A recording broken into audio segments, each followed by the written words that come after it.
Hello, this is Mr. Lowry. This is Tuesday's video. I wanted to start off by going over the Hispanic Heritage Month, is what we're celebrating this time every year. Starts in mid-October, ends in mid-September. This is usually when we have the Taste of Woodway celebration up here at the school, where all the parents come up and share their Hispanic food recipes. But we can't do that thanks to COVID, so I just wanted to go over some slides to at least recognize this month. Just talking about what Hispanic heritage is. Hispanic is what they call any country where people speak Spanish. So these are all the Hispanic countries here in the Americas, including the islands such as Cuba, Puerto Rico,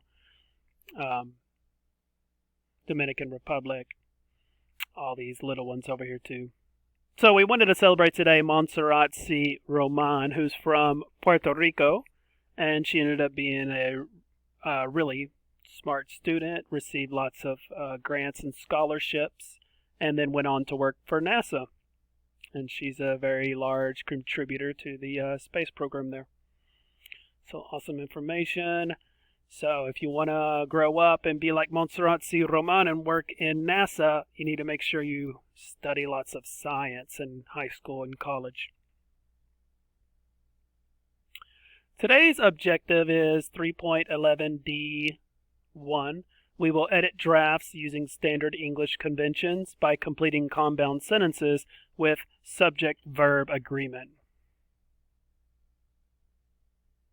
So I want to go off first explaining what subject-verb agreement is. Subject-verb agreement is when the verb goes with the subject. That means if the subject is plural, the verb needs to be plural. Here it says the blank quack all day long. Are we talking about one duck, or are we talking about more than one ducks? So this is, in this sense, the subject is ducks. It's plural. So it should be the ducks quack all day long. Delete that slide. The next one, select the word to complete the sentence. The blank sit on the floor while the teacher reads out loud. Again, this is going to be students. If it was student, it'd be the student sat on the floor. But since the verb is sit, that is a plural verb, even though it doesn't have an S on it. So the correct answer should be B. The students sit on the floor while the teacher reads out loud. This one says select the correct word to complete the sentence. Again, the bike, blank, red and shiny. Is it the bike is red and shiny, or the bike are red and shiny? Again, the subject is singular. There's just one. So the verb also needs to be singular, which is. We only use the verb are when we're talking about more than one. So the correct answer again this time is A.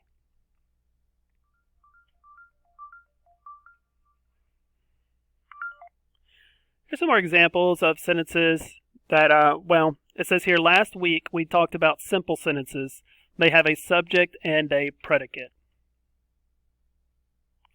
Remember that the subject is who or what does the action, and the predicate is what they do.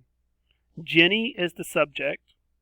Cooked dinner is the predicate. Again, the predicate always starts with the verb. This time, who can identify the subject and predicate in this sentence? The subject would be Jenny and Oscar. That's who's doing the action. And then again, the predicate is what they do or did. They cooked dinner. Again, the predicate always starts with the verb.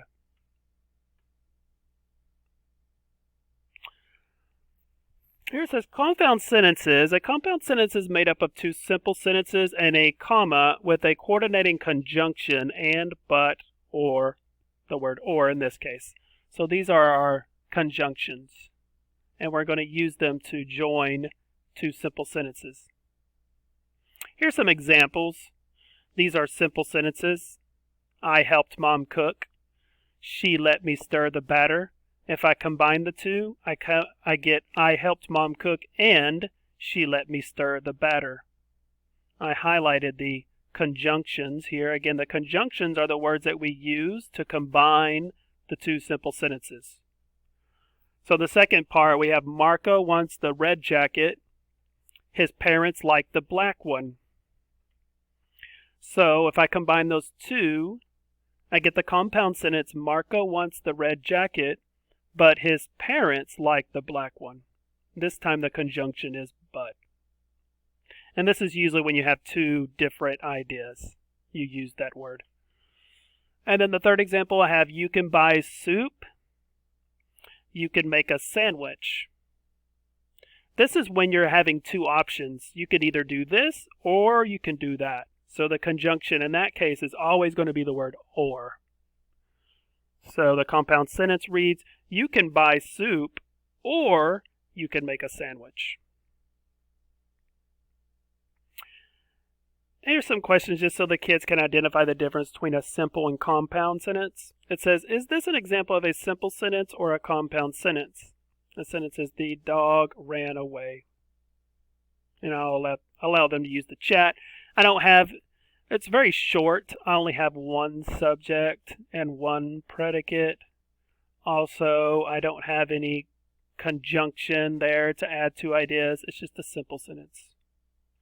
And this one, is this a simple sentence or is it a compound sentence? The cat ran away and the dog chased after him. Here I have two ideas. I have the cat ran away, which is a complete sentence, and the dog chased after him. The conjunction in between is the word and. So this is a compound sentence. Again, is this an example of a simple sentence or a compound sentence? I did my homework last night. Is it two ideas? Is it two different things that are included in the sentence, or just one?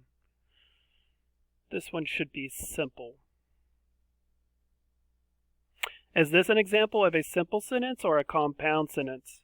I did my homework last night before I played video games. So this time the conjunction we have is before. And it is combining two different things.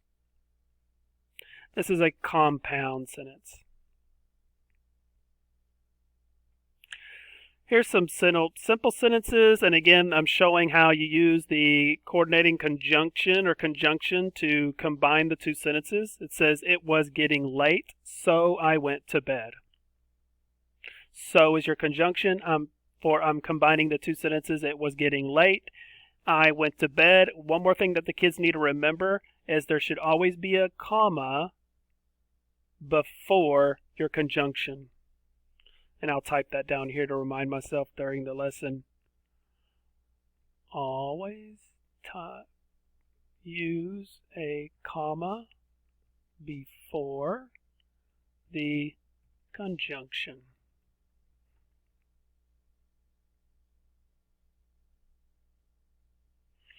Here I'm going to combine the two simple sentences. I want to be a teacher. I will have to go to college. When I make the compound sentence again, I need to turn that into a comma. And it reads, I want to be a teacher, so I will have to go to college. Since you have to go to college to become a teacher, get a teaching degree. This is what the kids are going to see in the slide or the quiz. The coordinating conjunctions are here in the box, and, or, but, or so. And it says, which coordinating conjunction should I use to combine these two sentences? The cat ran up a tree. The dog couldn't follow. And it should be the word so. The cat ran up a tree, so the dog couldn't follow. You could use the word and, it would still make sense. This time, Again, you're going to choose which word in here are we going to use, which conjunction are we going to use to combine the two simple sentences. Do you want to go to the store? Would you rather stay home? And this is the case where they're giving you two options. You want to do this or do that. You can do this or that. So again, this is the word or. They'll have to change the question mark into a comma, make this capital letter a lowercase letter, and use the word or.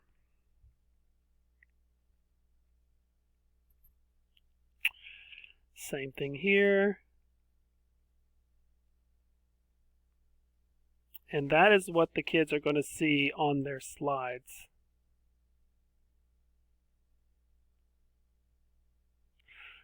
I wanted to show this one. This is the first slide that they'll see, or the first question they're going to answer. I answered it for them. The reason why I did this because I wanted to show them that I want them to type the sentence out and not just put the word.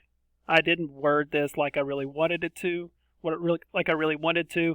I wanted to have them write the sentence, but the directions say use the correct conjunction and turn the simple sentences into a compound sentence. So please type the compound sentence. So again, I did the first one for them, or for you. It says, my brother broke his finger.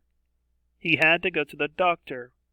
When I combine those two, the conjunction so works best. So the compound sentence should read, my brother broke his finger, comma, don't forget the comma before the conjunction, so he had to go to the doctor. And that's what they'll see for the rest of their slides under Google Classroom. It's going to be under reading, forming compound sentences. And again, you can see the students will still have to type the answer here in order to get credit, but I give them the answer, so they just need to type the same thing down here. As for number 2, they have to type the answer. So they'll have to start off with, I didn't have time to finish my breakfast, comma, I had to eat it in the car. So which conjunction goes best? Make sure that they type the answer, please. If you have any questions, please send them to me through Class Dojo or on the stream in Google Classroom. Thank you for watching the video. I'll see you next time. Goodbye.